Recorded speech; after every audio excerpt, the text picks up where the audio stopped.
ਸਤਿ ਸ਼੍ਰੀ ਅਕਾਲ ਜੀ। ਦੇਸ਼ ਪ੍ਰਦੇਸ਼ ਲਾਈਵ ਦੇਖ ਰਹੇ ਸਾਰੇ ਦਰਸ਼ਕਾਂ ਦਾ ਬਹੁਤ-ਬਹੁਤ ਸਵਾਗਤ। ਕਹਿੰਦੇ ਜੀ ਲਾਈਵ ਦਾ ਟਾਈਮ ਹੈ ਤੇ ਇਹ ਜਿਹੜਾ ਸ਼ੋਅ ਹੈ ਤੁਹਾਨੂੰ ਡੈਡੀਕੇਟਿਡ ਰਹੇਗਾ। ਤੁਸੀਂ ਗੱਲਬਾਤ ਕਰਨ ਦੇ ਲਈ ਉਸ ਨੰਬਰ ਤੇ ਕਾਲ ਕਰਨਾ ਹੈ ਜਿਹੜਾ ਤੁਹਾਡੇ ਟੀਵੀ ਸਕਰੀਨ ਤੇ ਚੱਲ ਰਿਹਾ ਹੈ। ਗੱਲਬਾਤ ਕਰਾਂਗੇ ਆਸਟ੍ਰੇਲੀਆ ਨੂੰ ਲੈ ਕੇ, ਕੈਨੇਡਾ ਨੂੰ ਲੈ ਕੇ, ਯੂਕੇ ਨੂੰ ਲੈ ਕੇ, USA ਨੂੰ ਲੈ ਕੇ। ਹਰ ਇੱਕ ਅਪਡੇਟ ਤੁਹਾਡੇ ਨਾਲ ਸਾਂਝੀ ਕਰਨ ਦੀ ਕੋਸ਼ਿਸ਼ ਰਹੇਗੀ। ਤੁਸੀਂ ਕੋਈ ਸਵਾਲ ਕਰਨਾ ਚਾਹੁੰਦੇ ਹੋ ਆਪਣੇ ਪ੍ਰੋਫਾਈਲ ਰਿਗਾਰਡਿੰਗ ਤਾਂ ਪੁੱਛ ਸਕਦੇ ਹੋ ਉਸ ਨੰਬਰ 'ਤੇ ਕਾਲ ਕਰਕੇ। ਅਤੇ ਤੁਹਾਡੇ ਹਰ ਸਵਾਲ ਦਾ ਜਵਾਬ ਦੇਣ ਲਈ ਕ੍ਰੀਏਟਿਵ ਫਿਊਚਰ ਤੋਂ ਗੁਰਪ੍ਰੀਤ ਜੀ ਮੇਰੇ ਨਾਲ ਮੌਜੂਦ ਰਹਿਣਗੇ। ਗੁਰਪ੍ਰੀਤ ਜੀ ਬਹੁਤ ਬਹੁਤ ਸਵਾਗਤ। Thank you Aman ji. ਸੋ ਗੁਰਪ੍ਰੀਤ ਜੀ ਨਾਲ ਗੱਲਾਂ ਬਾਤਾਂ ਸਟੂਡੈਂਟ ਵੀਜ਼ਾ ਸੰਬੰਧੀ, ਵਿਜ਼ਟਰ ਵੀਜ਼ਾ ਸੰਬੰਧੀ ਕਰਨੀਆਂ ਨੇ। ਅੱਜ ਵਿਜ਼ਟਰ ਨੂੰ ਲੈ ਕੇ ਵੀ ਕਾਫੀ ਜਿਹੜੀ ਐਡ ਆ ਹੋ ਰਹੀ ਹੈ, ਸ਼ੁਰੂਆਤ ਉੱਥੇ ਹੀ ਕਰ ਲੈਂਦੇ ਹਾਂ। ਵਿਜ਼ਟਰ ਜਿਹੜਾ ਫੈਮਿਲੀ ਰੀਯੂਨੀਅਨ ਲਈ ਉਹਨਾਂ ਨੇ ਕਿਹਾ ਵੀ ਜਿਹੜਾ ਕੋਈ ਰਹਿੰਦਾ ਉਹ ਅਪਲਾਈ ਕਰ ਲਓ, ਆ ਸਕਦਾ, ਡਿਊ ਟੂ ਪੈਂਡੇਮਿਕ ਨਹੀਂ ਮਿਲ ਪਾਏ ਤਾਂ। ਹਾਂਜੀ। ਐਡ ਨਾਲ ਦੀ ਨਾਲ ਟੂਰਿਸਟ ਦੀ ਵੀ ਸ਼ੁਰੂ ਹੋ ਗਈ ਵੀ ਘੁੰਮਣ ਵਾਲੇ ਆ ਜਾਓ। ਹੁਣ ਅੱਗੋਂ ਕ੍ਰਿਸਮਿਸ ਆ ਜਾਣਾ, ਫਿਰ ਇਹਨਾਂ ਨੇ ਕਹਿਣਾ ਜੀ ਕ੍ਰਿਸਮਿਸ ਵਾਲੇ ਵੀ ਆ ਜਾਓ। ਕਿਵੇਂ ਦੱਸ ਦਿਓ ਕਿ ਦਰਸ਼ਕਾਂ ਨੂੰ ਇਹਦੇ ਅਵੇਅਰ ਕਰਨਾ ਚਾਹੁੰਦੇ? ਦੇਖੋ ਅਮਨ ਜੀ, ਘੁੰਮਣ ਵਾਲੇ ਤਾਂ ਹਜੇ ਉਹਨਾਂ ਨੇ ਕੁਝ ਵੀ ਓਪਨ ਨਹੀਂ ਕੀਤਾ। ਇਹ ਬਿਲਕੁਲ ਗਲਤ ਇਨਫੋਰਮੇਸ਼ਨ ਹੈ ਕਿ ਕ੍ਰਿਸਮਿਸ ਦੇ ਵਿੱਚ ਤੁਸੀਂ ਘੁੰਮਣ ਵੀ ਆ ਜਾਓ। ਇੰਨਾ ਕੰਟਰੀ ਜਿਹੜਾ ਲੀਨੀਅਟ ਨਹੀਂ ਹੋਇਆ ਕਿਉਂਕਿ ਪੈਂਡਮਿਕ ਦਾ ਟਾਈਮ ਚੱਲ ਰਿਹਾ। ਈਵਨ ਕਿ ਸਾਡੇ ਵੀ ਇੱਥੇ ਜਿਹੜੇ ਰੂਲ ਐਂਡ ਰੈਗੂਲੇਸ਼ਨ ਦੇ ਅਕੋਰਡਿੰਗਲੀ ਕਿਤੇ ਨਾ ਕਿਤੇ ਲਿਮਟਡ ਕਰਾਊਡ ਦੀ ਕੋਸ਼ਿਸ਼ ਕੀਤੀ ਜਾਂਦੀ ਹੈ ਕਿ ਲਿਮਟਡ ਕਰਾਊਡ ਹੋਵੇ ਅਤੇ ਜ਼ਿਆਦਾ ਕਰਾਊਡ ਨਾ ਹੋਵੇ। ਘੁੰਮਣ ਵਾਲੀਆਂ ਜਗ੍ਹਾ ਤੋਂ ਵੀ ਰੋਕਿਆ ਜਾ ਰਿਹਾ ਕਿ ਨਾ ਘੁੰਮਣ ਜਾਇਆ ਜਾਵੇ ਕਿਉਂਕਿ ਤੀਸਰੀ ਲਹਿਰ ਨੂੰ ਲੈ ਕੇ ਕਿਤੇ ਨਾ ਕਿਤੇ ਹਰ ਕੰਟਰੀ ਚਿੰਤਿਤ ਹੈ, ਹਰ ਜਿਹੜਾ ਕਿ ਲੀਡਰ ਚਿੰਤਿਤ ਹੈ ਕਿ ਜਿਹੜਾ ਉੱਥੇ ਮੈਨੇਜਮੈਂਟ ਕਰ ਰਿਹਾ ਚਿੰਤਿਤ ਹੈ। ਇਸ ਕਰਕੇ ਕ੍ਰਿਸਮਿਸ ਦੀਆਂ ਕੋਈ ਛੁੱਟੀਆਂ ਨਹੀਂ ਹੈ, ਕੋਈ ਕ੍ਰਿਸਮਿਸ 'ਤੇ ਉਹਨਾਂ ਨੇ ਵੈਲਕਮ ਨਹੀਂ ਕੀਤਾ ਕਿ ਤੁਸੀਂ ਆ ਜਾਓ। ਅਸੀਂ ਘੁੰਮਣ ਵਾਲਿਆਂ ਨੂੰ ਵੀ ਵੈਲਕਮ ਕਰ ਰਹੇ ਹਾਂ। ਸਿਰਫ ਟੂਰਿਸਟ ਵੀਜ਼ਾ ਉਹਨਾਂ ਦੇ ਲਈ ਓਪਨ ਹੋਇਆ ਜਿਨ੍ਹਾਂ ਦਾ ਕੋਈ ਪੇਰੈਂਟਸ ਜਿਹੜਾ ਜਾਣਾ ਚਾਹੁੰਦਾ ਸੀ, ਜਾਂ ਕਿਸੇ ਦਾ ਬੱਚਾ ਇੱਧਰ ਸੀਗਾ, ਜਾਂ ਕਿਸੇ ਦਾ ਸਪਾਊਸ ਸੀ, ਉਹਨਾਂ ਦੇ ਲਈ ਇਸ ਚੀਜ਼ ਨੂੰ ਜਿਹੜਾ ਓਪਨ ਕੀਤਾ ਗਿਆ। ਸਾਰਿਆਂ ਦੇ ਲਈ ਟੂਰਿਸਟ ਵੀਜ਼ਾ ਇਸ ਟਾਈਮ ਫਿਲਹਾਲ ਦੀ ਘੜੀ ਓਪਨ ਨਹੀਂ ਆ। ਪਲੈਨਿੰਗ ਕਰਕੇ ਰੱਖ ਸਕਦੇ ਹੋ, ਨਿਊ ਈਅਰ ਤੋਂ ਬਾਅਦ ਕੀ ਅਪਡੇਸ਼ਨ ਆਉਂਦੀਆਂ ਨੇ ਉਹਦੇ ਉੱਤੇ ਆਪਾਂ ਵਰਕਆਊਟ ਕਰ ਲੈਂਦੇ ਹਾਂ। ਪਰ ਜੇ ਆਪਾਂ ਕ੍ਰਿਸਮਿਸ ਦੀਆਂ ਛੁੱਟੀਆਂ ਦੀ ਗੱਲ ਕਰੀਏ ਕਿ ਆਓ ਮਨਾਓ ਅਤੇ ਐਡਵਰਟਾਈਜ਼ਮੈਂਟ 'ਤੇ ਧਿਆਨ ਦੇਈਏ, ਬਿਲਕੁਲ ਗਲਤ ਐਡਵਰਟਾਈਜ਼ਮੈਂਟ ਹੈ। ਇਹਦੇ 'ਤੇ ਆਪਾਂ ਨੂੰ ਨਹੀਂ ਫੋਕਸ ਕਰਨਾ ਚਾਹੀਦਾ। ਜੇ ਤੁਸੀਂ ਸਟੱਡੀ ਵੀਜ਼ਾ ਅਪਲਾਈ ਕਰਨਾ ਉਹ ਕਰ ਸਕਦੇ ਹੋ, ਅਤੇ ਜਾਂ ਕਿਸੇ ਦਾ ਉੱਥੇ ਕੋਈ ਗਿਆ ਹੋਇਆ ਉਹਨਾਂ ਚੀਜ਼ਾਂ ਨੂੰ ਆਪਾਂ ਦੇਖ ਸਕਦੇ ਹਾਂ, ਆਪਾਂ ਜਾ ਸਕਦੇ ਹਾਂ ਜੀ। ਸੋ ਤੁਹਾਡੇ ਮਨ ਦੇ ਵਿੱਚ ਜੇ ਕੋਈ ਸਵਾਲ ਆਉਂਦਾ ਜੀ, ਕੋਈ ਐਡ ਕਨਫਿਊਜ਼ਨ ਪੈਦਾ ਕਰ ਰਹੀ ਹੈ ਤਾਂ ਤੁਸੀਂ ਸਾਡੇ ਨਾਲ ਸਾਂਝਾ ਕਰ ਸਕਦੇ ਹੋ। ਟੀਵੀ ਸਕਰੀਨ 'ਤੇ ਨੰਬਰ ਚੱਲ ਰਿਹਾ ਉਹ 'ਤੇ ਕਾਲ ਕਰਕੇ। ਸੋ ਕ੍ਰੀਏਟਿਵ ਫਿਊਚਰ ਇਸ ਟਾਈਮ ਕਿਹੜੀ ਕੰਟਰੀ ਦੇ ਵਿੱਚ ਜਿਹੜਾ ਉਹ ਡੀਲ ਕਰ ਰਿਹਾ, ਕਿਵੇਂ ਪ੍ਰਮੋਸ਼ਨਸ ਚੱਲ ਰਹੀਆਂ ਨੇ, ਕਿਹੜੀ ਕੰਟਰੀ ਇਸ ਟਾਈਮ ਜਿਹੜੀ ਹੈ ਦੇਖਦੇ ਹੋ ਬੱਚੇ ਲਈ ਬੈਟਰ ਹੈ? ਦੇਖੋ ਜੀ, ਮੋਸਟਲੀ ਅਸੀਂ ਜਿੰਨਾ ਵੀ ਡੀਲ ਕਰਦੇ ਹਾਂ ਅਮਨ ਜੀ, ਕੈਨੇਡਾ 'ਚ ਡੀਲ ਕੀਤਾ, ਆਸਟ੍ਰੇਲੀਆ 'ਚ ਡੀਲ ਕੀਤਾ। ਵਿੱਚ ਦੀ ਬੱਚਾ ਸਾਡਾ ਜਿਹੜਾ UK ਨਾਲ ਹੋਇਆ ਸੀਗਾ, ਅਸੀਂ ਉਸ ਟਾਈਮ ਬੱਚੇ ਨੂੰ ਕਾਫੀ ਚੀਜ਼ਾਂ, ਕਿਉਂਕਿ UK ਨੂੰ ਇੱਕ ਬੱਚਾ ਉਸ ਲੈਵਲ ਤੇ ਨਹੀਂ ਲੈਂਦਾ, ਸੈਟਲਮੈਂਟ ਦੇ ਲੈਵਲ 'ਤੇ ਨਹੀਂ ਲੈਂਦਾ ਕਿ ਕੱਲ੍ਹ ਦੇ ਦਿਨ ਮੈਨੂੰ ਵਾਪਿਸ ਨਾ ਆਉਣਾ ਪੈ ਜੇ, ਜਾਂ ਚੀਜ਼ਾਂ ਉਹ ਮੇਰੇ ਲਈ ਬੈਨੀਫੀਸ਼ੀਅਲ ਹੋਣਗੀਆਂ ਕਿ ਨਹੀਂ ਹੋਣੀਆਂ। UK ਜਿਹੜਾ ਬੱਚਾ ਜਾਂਦਾ ਉਹ ਕਿਤੇ ਨਾ ਕਿਤੇ ਮਾਈਂਡ ਬਣਾ ਕੇ ਜਾਂਦਾ ਕਿ ਮੈਂ UK ਅਪਲਾਈ ਕਰ ਰਿਹਾ ਅਤੇ ਮੈਂ ਉੱਥੇ ਸਟੱਡੀ ਕਰਨ ਲਈ ਹੀ ਜਾ ਰਿਹਾ। ਕੱਲ੍ਹ ਦੇ ਦਿਨ ਮੈਨੂੰ ਆਪਣਾ ਇਨ ਫਿਊਚਰ ਦੇਖਣਾ ਪਊਗਾ, ਅਤੇ ਇਸ ਕਰਕੇ ਕੈਨੇਡਾ ਸਾਡੇ ਵੱਲੋਂ ਜ਼ਿਆਦਾ ਪ੍ਰਮੋਟ ਕੀਤਾ ਜਾਂਦਾ ਹੈ, ਜ਼ਿਆਦਾ ਅਸੀਂ ਉਹਦੇ ਉੱਤੇ ਗੱਲਬਾਤ ਕਰਦੇ ਹਾਂ। ਕੈਨੇਡਾ ਇੱਕ ਫੇਵਰੇਟ ਡੈਸਟਨੀ ਵੀ ਸਾਡੇ ਸਟੂਡੈਂਟਸ ਦੀ ਰਿਹਾ ਹੈ, ਔਰ ਕੱਲ੍ਹ ਦੇ ਦਿਨ ਜੇ ਇੱਕ ਫੈਮਿਲੀ ਮੈਂਬਰ ਜਾਂਦਾ ਹੈ ਤਾਂ ਕਿਤੇ ਨਾ ਕਿਤੇ ਬਾਕੀ ਜਿਹੜੇ ਬਚਦੇ ਉਹ ਵੀ ਸੈਟਲਡ ਹੋ ਜਾਂਦੇ ਨੇ। ਭੈਣ ਭਰਾ ਜੋ ਵੀ ਛੋਟੇ ਹੁੰਦੇ ਨੇ, ਜਿਹੜੇ ਇਨ ਸਟੱਡੀ ਹੁੰਦੇ ਨੇ, ਕੱਲ੍ਹ ਨੂੰ ਜਿਹੜਾ ਬੰਦਾ ਮੇਨ ਗਿਆ ਹੁੰਦਾ ਜੇ ਉਹ ਉੱਥੇ PR ਹੋ ਜਾਂਦਾ ਹੈ। ਇਸ ਕਰਕੇ ਮੇਜਰ ਕੰਟਰੀ ਸਾਡੇ ਵੱਲੋਂ ਦੋ ਹੀ ਡੀਲ ਕੀਤੇ ਜਾਂਦੇ ਨੇ, ਕੈਨੇਡਾ ਔਰ ਆਸਟ੍ਰੇਲੀਆ। ਆਸਟ੍ਰੇਲੀਆ ਵੱਲੋਂ ਵੀ ਸਾਨੂੰ ਗੁੱਡ ਨਿਊਜ਼ ਆ ਰਹੀਆਂ ਨੇ ਜਿਹੜੀਆਂ ਅਸੀਂ ਸੁਣੀਆਂ ਨੇ ਕਿ ਜਿਹੜੀਆਂ ਚੀਜ਼ਾਂ ਕਿ ਜਿਹੜੀਆਂ ਫਲਾਈਟਸ ਹੈ ਬੈਕ ਟੂ ਨੋਰਮਲ ਹੋਣ ਜਾ ਰਹੀਆਂ ਨੇ। ਕਾਲਜਿਸ ਨੇ ਓਪਨ ਕਰ ਦਿੱਤਾ ਸਾਰਾ ਕੁਝ, ਕਾਲਜਿਸ ਵੱਲੋਂ ਜਿਹੜੀਆਂ ਐਡਮਿਸ਼ਨਸ ਨੇ ਉਹ ਓਪਨ ਹੋ ਚੁੱਕੀਆਂ ਨੇ। ਐਡਮਿਸ਼ਨ ਓਪਨ ਪਹਿਲਾਂ ਵੀ ਸੀ, ਹੁਣ ਵੀ ਆ। ਨਵੰਬਰ ਅਕਤੂਬਰ ਦੇ ਲਈ ਵੀ ਅਸੀਂ ਸਟੂਡੈਂਟਸ ਦੇ ਜਿਹੜਾ ਅਪਲਾਈ ਕੀਤਾ ਵੀਜ਼ਾਸ ਲੈ ਕੇ ਰੱਖੇ ਹੋਏ ਆ। ਜਿੱਦਾਂ ਹੀ ਫਲਾਈਟਸ ਓਪਨ ਹੋਣਗੀਆਂ ਸਾਡਾ ਸਟੂਡੈਂਟ ਫਲਾਈ ਕਰ ਜੂਗਾ। ਔਰ ਜੇ ਮੈਂ ਜਨਵਰੀ ਦੀ ਗੱਲ ਕਰਾਂ ਆਸਟ੍ਰੇਲੀਆ ਦੀ, ਤੇ ਜਨਵਰੀ ਲਈ ਵੀ ਆਸਟ੍ਰੇਲੀਆ ਜਿਹੜਾ ਓਪਨ ਹੋ ਚੁੱਕਿਆ ਹੈ, ਤੇ ਫਲਾਈਟਸ ਜਿਹੜੀਆਂ ਮਿਡ ਨਵੰਬਰ ਸਟਾਰਟ ਹੋਣ ਜਾ ਰਹੀਆਂ ਨੇ। ਇਸ ਕਰਕੇ ਬੈਕ ਟੂ ਨੋਰਮਲ ਜਿਹੜਾ ਆਸਟ੍ਰੇਲੀਆ ਵੀ ਆ ਰਿਹਾ, ਤੇ ਇਸ ਟਾਈਮ ਬੱਚਾ ਆਸਟ੍ਰੇਲੀਆ ਔਰ ਕੈਨੇਡਾ ਦੋਨੋਂ ਜਗ੍ਹਾ ਅਪਲਾਈ ਕਰ ਸਕਦਾ ਹੈ। ਕਾਲ ਲੈਂਦੇ ਜੀ। ਹੈਲੋ ਹੈਲੋ ਸਤਿ ਸ਼੍ਰੀ ਅਕਾਲ ਜੀ। ਹੈਲੋ ਸਤਿ ਸ਼੍ਰੀ ਅਕਾਲ ਜੀ। ਲਾਈਵ ਤੋਂ ਬੋਲ ਰਹੇ ਜੀ? ਬਿਲਕੁਲ ਲਾਈਵ ਗੱਲ ਹੋ ਰਹੀ ਹੈ ਜੀ ਤੁਹਾਡੀ, ਤੁਸੀਂ ਸਵਾਲ ਕਰ ਸਕਦੇ ਹੋ ਆਪਣਾ। ਸਰ ਮੈਂ ਨਾ ਪੁੱਛਣਾ ਸੀਗਾ, ਜਿੱਦਾਂ ਮੇਰੇ ਬੇਟੇ ਕੈਨੇਡਾ ਗਏ ਹੋਏ ਹੈ, ਉਹਨੂੰ 1 ਸਾਲ ਹੋ ਗਿਆ ਹੈ। ਅਸੀਂ ਆਪਣੇ ਬੇਟੇ ਦਾ ਵਿਜ਼ਟਰ ਵੀਜ਼ਾ ਅਪਲਾਈ ਕਰਨਾ ਸੀਗਾ। ਦੁਬਈ ਜਿੱਦਾਂ ਜੌਬ ਕਰਨਾ ਹੈ, ਮਤਲਬ ਹੋ ਸਕਦਾ ਉਹਨਾਂ ਦਾ? ਆਪਣੇ ਬੇਟੇ ਦਾ ਕਰਨਾ। ਕੀ ਏਜ ਹੈ ਜੀ ਉਹਨਾਂ ਦੀ? ਹਾਂਜੀ, ਕੀ ਏਜ ਕੀ ਹੈ ਜੀ ਬੇਟੇ ਦੀ? ਬੇਟੇ ਦੀ ਏਜ ਹੈਗੀ ਹੈ 26 ਸਾਲ ਦਾ ਹੈ। 26। ਕੀ ਕਹਿਣਾ ਜੀ? 6 ਸਾਲ ਤੋਂ ਦੁਬਈ ਵਿੱਚ ਜੌਬ ਕਰਦਾ, ਸਿਕਿਉਰਿਟੀ ਗਾਰਡ ਦੀ। ਓਕੇ, ਉਹ ਆਪਣੇ ਸਿਸਟਰ ਨੂੰ ਮਿਲਣ ਜਾਣਾ ਚਾਹੁੰਦੇ ਨੇ। ਹਾਂਜੀ ਹਾਂਜੀ। ਦੇਖੋ ਤੁਸੀਂ ਜਾ ਸਕਦੇ ਹੋ, ਜਿਵੇਂ ਆਪਾਂ ਪਹਿਲਾਂ ਸ਼ੁਰੂਆਤ ਦੇ ਵਿੱਚ ਇਹੀ ਗੱਲ ਕੀਤੀ ਸੀ ਕਿ ਟੂਰਿਸਟ ਵੀਜ਼ੇ ਨੂੰ ਲੈ ਕੇ ਕੀ ਅਪਡੇਸ਼ਨ ਹੈ। ਜੇ ਕਿਸੇ ਦਾ ਬਲੱਡ ਰਿਲੇਸ਼ਨ 'ਚ ਆ, ਉਹ ਚੀਜ਼ਾਂ ਨੂੰ ਅਪਲਾਈ ਕਰ ਸਕਦਾ ਹੈ, ਜਾ ਸਕਦਾ ਹੈ। ਸਭ ਤੋਂ ਪਹਿਲਾਂ ਚੀਜ਼ਾਂ ਨੂੰ ਰੀਸ਼ਡਿਊਲ ਕਰੋ।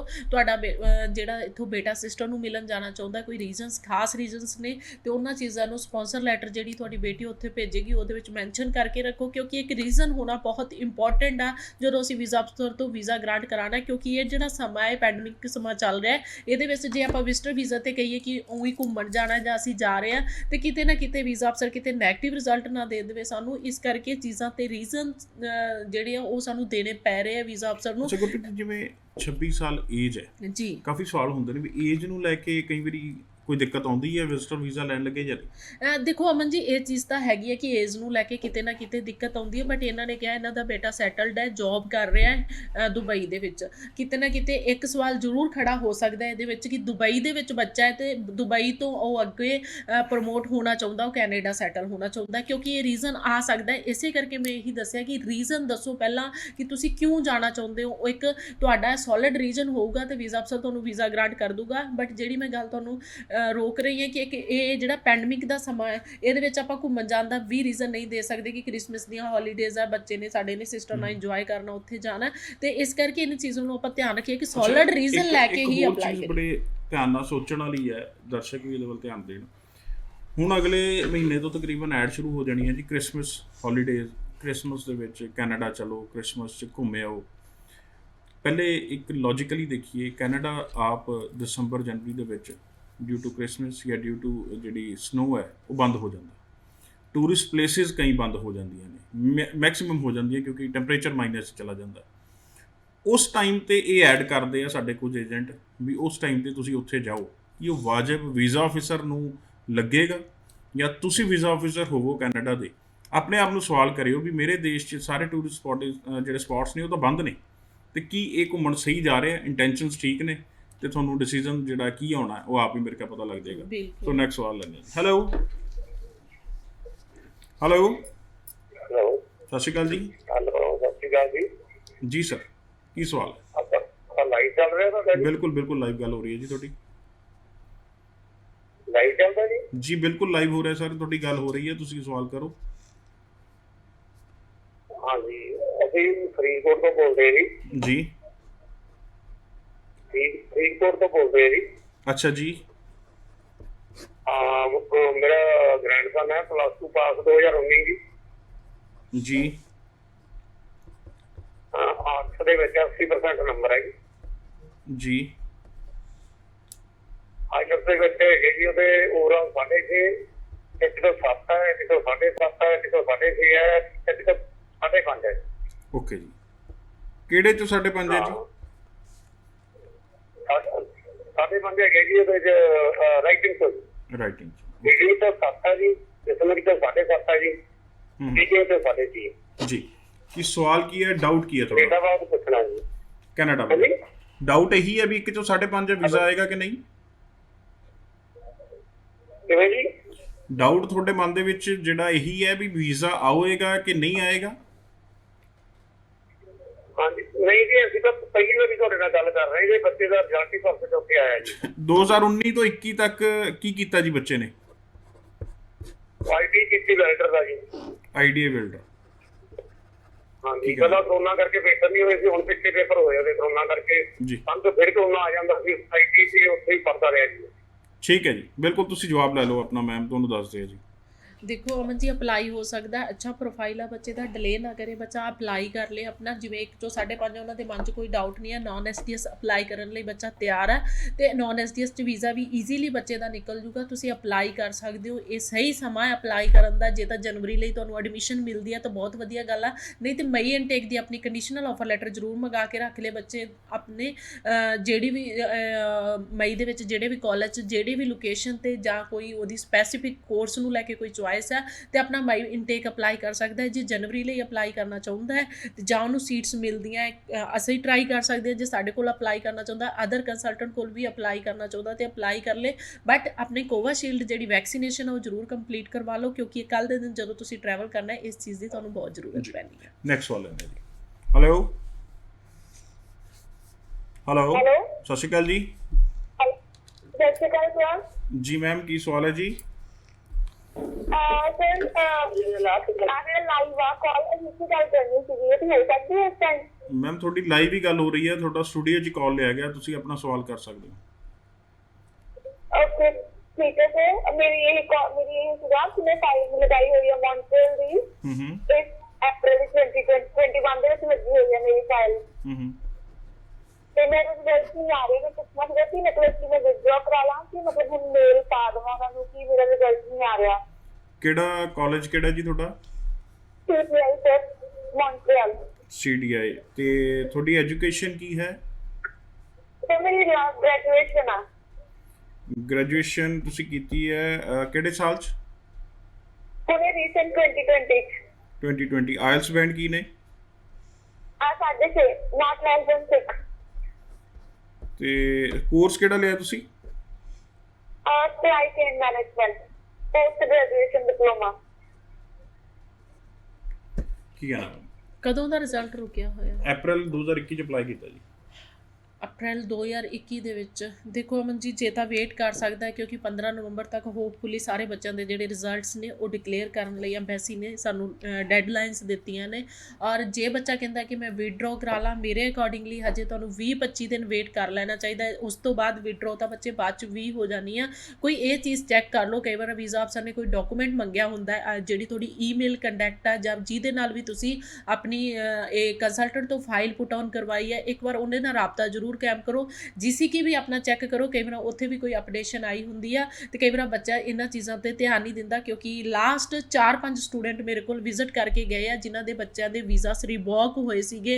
ਉਹਨਾਂ ਦੇ ਰੀਜ਼ਨਸ ਕੀ ਰਹੇ ਆ ਇਹ ਤਾਂ ਫਿਲਹਾਲ ਕਲੀਅਰ ਨਹੀਂ ਹੋ ਪਾ ਰਹੇ, ਬਟ ਇਹਨਾਂ ਚੀਜ਼ਾਂ ਤੇ ਅਸੀਂ ਖਾਸ ਧਿਆਨ ਦਈਏ ਕਿ ਜਿਹੜੀ ਸਾਡੀ ਈਮੇਲ ਕੰਟੈਕਟ ਹੁੰਦੀ ਹੈ ਵੀਜ਼ਾ ਅਫਸਰ ਦੇ ਨਾਲ, ਅੰਬੈਸੀ 'ਚ ਅਸੀਂ ਦਿੰਦੇ ਆ, ਉਹਨਾਂ ਚੀਜ਼ਾਂ ਤੇ ਅਸੀਂ ਫੋਕਸ ਕਰੀਏ। ਕਿਉਂਕਿ ਇਹ ਜਿਹੜਾ ਸਮਾਂ ਚੱਲ ਰਿਹਾ ਹੈ ਇਹਦੇ ਵਿੱਚ ਵੀਜ਼ਾ ਅਫਸਰ ਕੋਈ ਵੀ ਡਾਕੂਮੈਂਟ ਸਾਡੇ ਤੋਂ ਪੁੱਛ ਲੈਂਦਾ, ਕੋਈ ਵੀ ਮੰਗ ਲੈਂਦਾ ਹੈ, ਉਹ ਸਾਡਾ ਫਰਜ਼ ਬਣਦਾ ਹੈ ਕਿ ਸਾਨੂੰ ਡਾਕੂਮੈਂਟ ਦੇਣਾ। ਇੱਕ ਸਟੂਡੈਂਟਸ ਨੂੰ ਅਮਨ ਜੀ ਖਾਸ ਧਿਆਨ ਰੱਖਣਾ ਹੈ, ਇਹ ਸਟੂਡੈਂਟ ਜਿਹੜੇ ਸਾਡੇ ਆਲਰੇਡੀ ਅਪਲਾਈਡ ਨੇ ਜਾਂ ਜਿਸ ਨੇ ਵੀਜ਼ਾ ਲੈ ਲਿਆ, AIP ਗ੍ਰਾਂਟ ਕਰਾ ਲਈਆਂ ਸੀਗੀਆਂ, ਉਹਨਾਂ ਦੇ ਕਈ ਵਾਰ ਮੈਡੀਕਲ ਅਪਡੇਟ ਨਹੀਂ ਹੁੰਦੇ। ਆਪਣੇ ਮੈਡੀਕਲ ਜ਼ਰੂਰ ਅਪਡੇਟ ਕਰਾ ਦਿਆ ਕਰੋ, ਕਿਉਂਕਿ ਮੈਡੀਕਲ ਦੀ ਜਿਹੜੀ ਵੈਲਿਡਿਟੀ ਹੈ ਉਹ ਤੁਹਾਨੂੰ ਪਤਾ ਹੀ ਹੋਊਗੀ 6 ਮਹੀਨੇ ਦੀ ਹੁੰਦੀ ਹੈ। 6 ਮਹੀਨੇ ਤੋਂ ਬਾਅਦ ਉਹ ਚੀਜ਼ ਖਤਮ ਹੋ ਜਾਂਦੀ ਹੈ। ਇਸ ਕਰਕੇ ਦੁਬਾਰਾ ਆਪਣੀਆਂ ਚੀਜ਼ਾਂ ਜਿਹੜੀਆਂ ਉਹ ਜ਼ਰੂਰ ਪੁੱਟ ਆਨ ਕਰੋ। ਔਰ ਇੱਕ ਵਾਰ ਤੁਸੀਂ ਆਫਟਰ ਸ਼ੋਅ ਵੀ ਤੁਸੀਂ ਮੇਰੇ ਨਾਲ ਕਾਲ ਕਰਕੇ ਗੱਲ ਕਰ ਸਕਦੇ ਹੋ। ਜਿਹੜੇ ਮੈਂ ਸਵਾਲ ਤੁਹਾਨੂੰ ਪੁੱਛੇ ਆ ਇਹਨਾਂ ਨੂੰ ਜਾਣਨ ਦੀ ਮੈਂ ਵੀ ਕੋਸ਼ਿਸ਼ ਕਰੂੰਗੀ ਕਿ ਤੁਹਾਡੀਆਂ ਇਹ ਸਾਰੀਆਂ ਚੀਜ਼ਾਂ ਕਲੀਅਰ ਹੈਗੀਆਂ।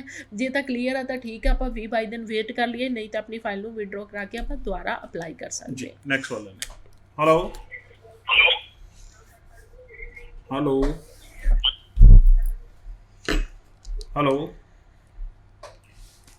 ਟੀਵੀ ਦੀ ਆਵਾਜ਼ ਹੌਲੀ ਕਰਕੇ ਫਿਰ ਬੇਨਤੀ ਜੀ ਆਪਣਾ ਸਵਾਲ ਕਰਿਆ ਕਰੋ, ਕਿਉਂਕਿ ਟੀਵੀ ਦੀ ਆਵਾਜ਼ ਪਿੱਛੋਂ ਆਉਂਦੀ ਹੈ ਤਾਂ ਡਿਸਟਰਬ ਹੁੰਦਾ, ਆਵਾਜ਼ ਕਲੀਅਰ ਨਹੀਂ ਆਉਂਦੀ, ਤੁਹਾਡਾ ਸਵਾਲ ਸਮਝ ਨਹੀਂ ਆਉਂਦਾ, ਜਿਹਦੇ ਕਰਕੇ ਮਜਬੂਰੀ ਵਸ ਸਾਨੂੰ ਇਹ ਕਾਲ ਜਿਹੜੀ ਹੈ ਡਿਸਕਨੈਕਟ ਕਰਨੀ ਪੈਂਦੀ ਹੈ।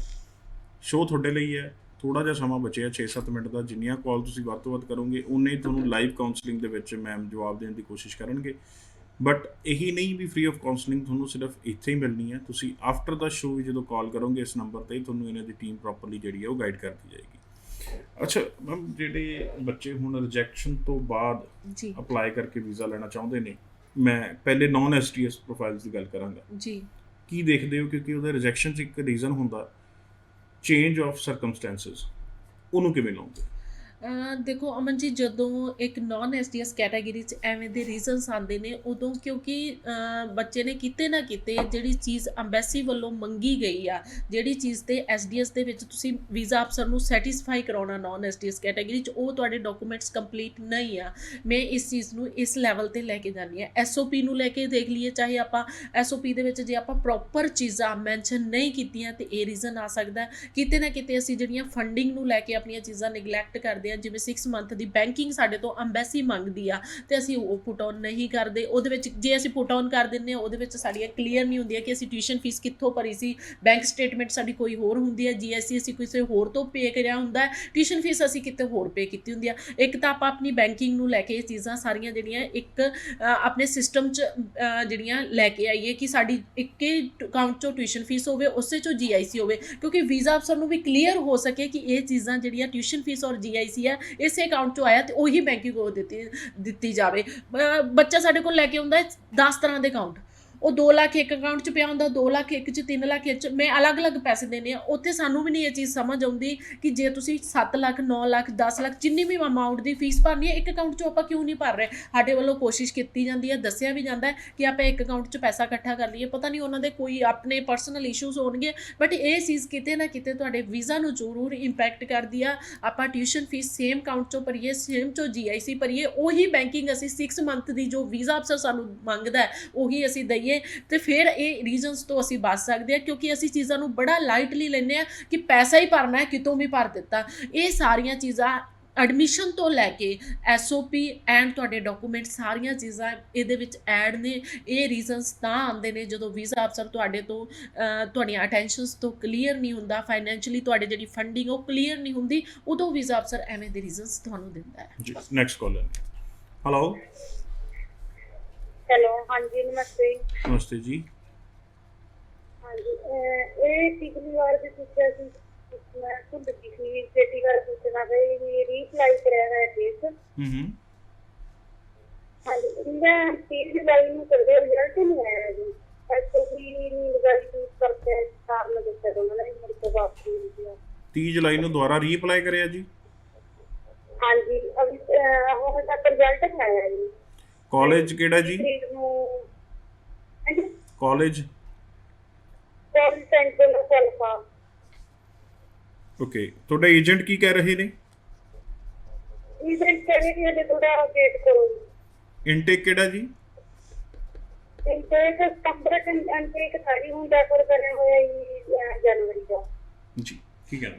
ਮੈਂ ਅਮਨ ਜੀ ਇਹਨਾਂ ਨੂੰ ਵੀ ਮੇਰਾ ਸੇਮ ਜਵਾਬ ਆ ਕਿ ਆਪਾਂ 20-22 ਦਿਨ ਵੇਟ ਕਰ ਲਈਏ। ਜੇ ਆਪਾਂ ਨੂੰ ਲੱਗਦਾ ਫਿਰ ਵੀ ਸਾਡੇ ਤੋਂ ਕੋਈ ਰਿਜ਼ਲਟ ਨਹੀਂ ਆਇਆ, ਉਸ ਤੋਂ ਬਾਅਦ ਸਾਡੇ ਕੋਲ ਇੱਕੋ ਹੀ ਸੋਲਿਊਸ਼ਨ, ਅਸੀਂ ਫਾਈਲ ਨੂੰ ਵਿਡਰੋ ਕਰਾਵਾਂਗੇ। ਇੱਕ ਵਾਰ ਕਾਲਜ ਨਾਲ ਜ਼ਰੂਰ ਆਪਣਾ ਰਾਬਤਾ ਕਾਇਮ ਕਰਕੇ ਰੱਖੋ ਕਿ ਉਹਨਾਂ ਕੋਲ ਕੋਈ ਅਪਡੇਸ਼ਨ ਤੁਹਾਡੀ ਆਈ ਹੈ ਜਾਂ ਵੀਜ਼ਾ ਅਫਸਰ ਨੇ ਉਹਨਾਂ ਤੋਂ ਕੋਈ ਐਮਬੈਸੀ ਵੱਲੋਂ ਮੇਲ ਗਈ ਹੈ, ਕੋਈ ਤੁਹਾਡੀ ਟਿਊਸ਼ਨ ਫੀਸ ਨੂੰ ਲੈ ਕੇ ਜਾਂ ਤੁਹਾਡੀ ਕੋਈ ਵੀ ਚੀਜ਼ਾਂ ਨੂੰ ਲੈ ਕੇ ਚੀਜ਼ਾਂ ਰੀਚੈੱਕ ਕੀਤੀਆਂ ਗਈਆਂ, ਵੀਜ਼ਾ ਅਫਸਰ ਨੂੰ ਕੋਰਸ ਨੂੰ ਲੈ ਕੇ ਕੋਈ ਕੁਐਸਚਨ ਕੀਤਾ ਗਿਆ ਕਾਲਜ ਤੋਂ। ਕਿਉਂਕਿ ਅੱਜ ਕੱਲ੍ਹ ਇਹ ਵੀ ਚੀਜ਼ਾਂ ਹੈਗੀਆਂ ਕਿ ਜਿੰਨਾ ਚਿਰ ਕਾਲਜ ਉੱਧਰੋਂ ਜਵਾਬ ਨਹੀਂ ਦਿੰਦਾ ਤੇ ਵੀਜ਼ਾ ਅਫਸਰ ਜਿਹੜਾ ਰਿਜ਼ਲਟ ਆ ਉਹ ਹੋਲਡ ਤੇ ਕਰ ਦਿੰਦਾ ਹੈ, ਕਿਉਂਕਿ ਕਿਤੇ ਨਾ ਕਿਤੇ ਕੋਈ ਚੀਜ਼ ਕੋਰਿਲੇਟਡ ਹੁੰਦੀ ਹੈ ਕਿ ਜਦੋਂ ਸਾਡੇ ਰਿਜ਼ਲਟ ਜਿਹੜੇ ਆ ਹੋਲਡ ਤੇ ਜਾਂਦੇ ਨੇ। ਰਿਜ਼ਲਟ ਹੋਲਡ ਤੇ ਜਾਣ ਦਾ ਮਤਲਬ ਇਹ ਵੀ ਨਹੀਂ ਹੁੰਦਾ ਕਿ ਐਮਬੈਸੀ ਬਿਜ਼ੀ ਆ, ਉਹਨਾਂ ਕੋਲ ਰਸ਼ ਆ, ਸਾਨੂੰ ਰਿਜ਼ਲਟ ਨਹੀਂ ਦੇ ਰਹੇ।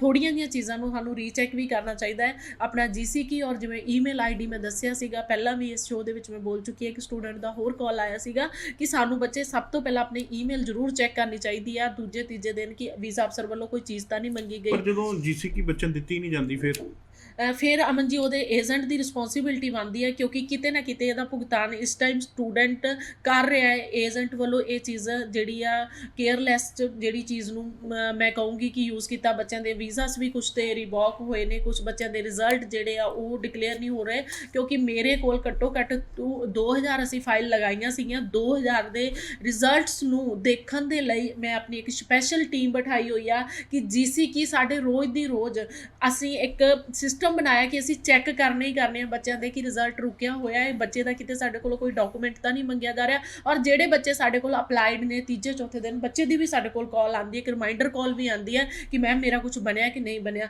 ਤਾਂ ਉਹਨਾਂ ਚੀਜ਼ਾਂ ਨੂੰ ਇੱਕ ਏਜੰਟ ਨੂੰ ਵੀ ਕੰਸਲਟੈਂਟ ਨੂੰ ਵੀ ਧਿਆਨ ਰੱਖਣਾ ਚਾਹੀਦਾ। ਇੱਕ ਬੱਚੇ ਤੈਨੂੰ ਵੀ ਆਪਣੀ ਜ਼ਿੰਮੇਵਾਰੀ ਨਿਭਾਉਣੀ ਚਾਹੀਦੀ ਆ ਕਿ ਆਪਣੇ ਕੰਸਲਟੈਂਟ ਨੂੰ ਕਾਲ ਕਰ, ਤੂੰ ਉਹਨੂੰ ਸਰਵਿਸ ਦੇ ਪੈਸੇ ਦਿੱਤੇ ਆ, ਤੂੰ ਤਾਂ ਉਹਦਾ ਫਰਜ਼ ਬਣਦਾ ਤੈਨੂੰ ਸਰਵਿਸ ਦੇਣਾ, ਕਿਉਂਕਿ GC ਕੀ ਜਿਹੜਾ ਹੈ ਇਹ ਸਟੂਡੈਂਟ ਦਾ ਹੱਕ ਹੈ। ਸਟੂਡੈਂਟ ਆਪਣੇ ਏਜੰਟ ਤੋਂ ਮੰਗ ਸਕਦਾ ਹੈ, ਬਟ ਕੋਈ ਵੀ ਰੀਜ਼ਨ ਕਰਕੇ ਜੇ ਏਜੰਟ ਨਹੀਂ ਦਿੰਦਾ ਤਾਂ ਫਿਰ ਆਪਣੇ ਏਜੰਟ ਤੋਂ ਇਹ ਚੀਜ਼ਾਂ ਜ਼ਰੂਰ ਪੁੱਛੋ ਕਿ ਉਹਨਾਂ ਦਾ ਤੁਹਾਡਾ GCK ਚੈੱਕ ਕੀਤਾ ਕਿ ਨਹੀਂ ਕੀਤਾ, ਉਹਦੇ ਵਿੱਚ ਕੋਈ ਅਪਡੇਸ਼ਨ। ਕਈ ਵਾਰ GCK 'ਚ ਵੀ ਨਹੀਂ ਅਮਨ ਜੀ ਆਉਂਦੀ, ਸਾਨੂੰ ਈਮੇਲ ਆਉਂਦੀ ਹੈ, ਸਾਨੂੰ ਈਮੇਲ ਜ਼ਰੂਰ ਚੈੱਕ ਕਰਨੀ ਚਾਹੀਦੀ ਹੈ ਚੌਥੇ ਪੰਜਵੇਂ ਦਿਨ, ਕਿਉਂਕਿ ਜੇ ਵੀ ਕੀ ਹੁੰਦਾ ਏਜੰਟ ਆਪਣੀ ਬਣਾ ਕੇ ਦੇ ਲੈਂਦਾ ਤੇ ਫਿਰ ਈਮੇਲ ਨੂੰ ਤੁਸੀਂ ਮੰਗ ਲਓ ਏਜੰਟ ਤੋਂ ਉਸ ਚੀਜ਼ ਨੂੰ ਕਿ ਮੈਨੂੰ ਈਮੇਲ ਦੇ ਦਿਓ। ਜੇ GCK ਨਹੀਂ ਦੇਣਾ ਤੇ ਏਜੰਟ ਈਮੇਲ ਜ਼ਰੂਰ ਤੁਹਾਨੂੰ ਦੇ ਦੇਗਾ। ਤੇ ਫਿਰ ਵੀ ਚੀਜ਼ਾਂ ਰੀਚੈਕ ਜ਼ਰੂਰ ਕਰਦੇ ਰਿਹਾ ਕਰੋ, ਕਿਉਂਕਿ ਜਿਹੜੇ ਬੱਚਿਆਂ ਦੇ ਰਿਜ਼ਲਟਸ ਰੁਕੇ ਨੇ ਕਿਤੇ ਨਾ ਕਿਤੇ ਐਮਬੈਸੀ ਵੱਲੋਂ ਕੋਈ ਡਾਕੂਮੈਂਟਸ ਮੰਗੇ ਗਏ ਸੀਗੇ, ਜਿਵੇਂ ਜਿਵੇਂ ਤੁਸੀਂ ਅਪਲੋਡ ਕਰੋਗੇ ਅੱਗੇ ਅੱਗੇ ਰਿਜ਼ਲਟ ਡਿਕਲੇਅਰ ਹੋ ਰਹੇ ਨੇ। ਸੋ ਕੋਈ ਮਨ ਦੇ ਵਿੱਚ ਸਵਾਲ ਰਹਿ ਗਿਆ ਹੋਵੇ ਜੀ, ਹੁਣ ਤੁਸੀਂ ਡਾਇਰੈਕਟਲੀ ਇਹਨਾਂ ਦੇ ਨੰਬਰਾਂ 'ਤੇ ਕਾਲ ਕਰ ਸਕਦੇ ਹੋ। ਹੁਣ ਡਾਇਵਰਟ ਕਰ ਦਿੱਤੀਆਂ ਜਾਣਗੀਆਂ ਉਹਨਾਂ ਦੇ ਆਫਿਸ ਦੇ ਵਿੱਚ ਕਾਲਸ, ਸਮਾਂ ਨਹੀਂ ਅਲਾਉ ਕਰਦਾ। ਬਟ ਗੁਰਪ੍ਰੀਤ ਜੀ ਸ਼ੋਅ ਚੱਲ ਰਹੀ, ਧੰਨਵਾਦ। Thank you Aman ji. ਧੰਨਵਾਦ ਸਾਰੇ ਦਰਸ਼ਕਾਂ ਦਾ। ਸ਼ੋਅ ਨੂੰ ਇੱਥੇ ਖਤਮ ਕਰਦੇ ਹਾਂ ਜੀ। ਸਤਿ ਸ਼੍ਰੀ ਅਕਾਲ।